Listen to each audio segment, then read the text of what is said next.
दर्शकबन्धु, सरकारले आगामी कार्तिक 25 गतेदेखि मङ्सिर 9 गतेसम्म राष्ट्रिय जनगणना 2078 सुरु गर्दैछ।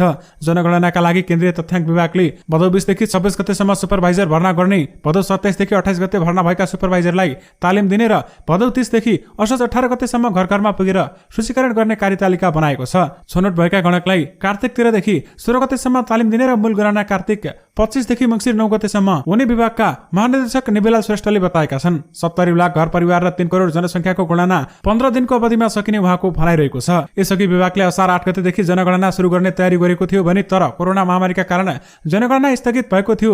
हरेक 10-10 वर्षमा हुने जनगणना नेपालमा 1968 सालमा सुरु भएको हो। यो सालको जनगणनामा गणकमा पुस्तक पुस्ता शिक्षक सुपरिवेक्षण गरिने बताइएको छ। त्यसैगरी संघीयता पछिको पहिलो जनगणना पनि गरिने बताइएको छ भने घर कुन प्रयोजनका लागि बनाइएको भनी खोजिने बताइएको छ। भूकम्प पछिको पुनर्निर्माण भएका घरहरूको पनि गणना गरिने बताइएको छ।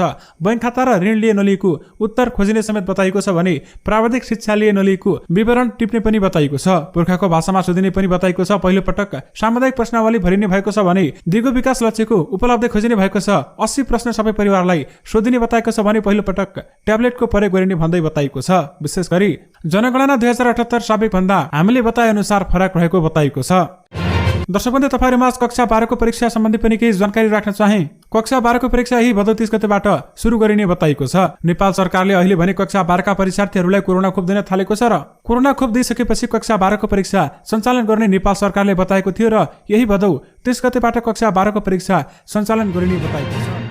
अबको केही प्रसङ्ग शहीद नगर नगरपालिकाको स्थानीय सरकार मेयर उपमेयर शहीद नगर नगरपालिकाका वार्ड अध्यक्ष र 4 सदस्य समेत नेकपा माओवादी पार्टीले जितेका छन् र विगत 4 वर्षमा विकास भएको अवस्था जनताले ध्यान आकर्षण गराउन खोजेको यो भिडियो समाचारको माध्यमले नेकपा माओवादी पार्टीको नेताहरू कुन मुखले जनताको बीचमा भोट माग्न फेरि आउँछ 6 महिनापछि र यो दृश्य तपाईहरूले हेर्नुभएको बाटोको हिलोमा जानवरले जान मान्दैन भने मान्छेको के अवस्था, गाडी घोडाहरू के अवस्था र यहाँ हेर्नुहुन्छ तपाईले यो शहीदनगर नगरपालिका वार्ड नम्बर 2 को मतौना टोलको दृश्य हो। मोटरसाइकल जाने अवस्था पनि रहेको छैन।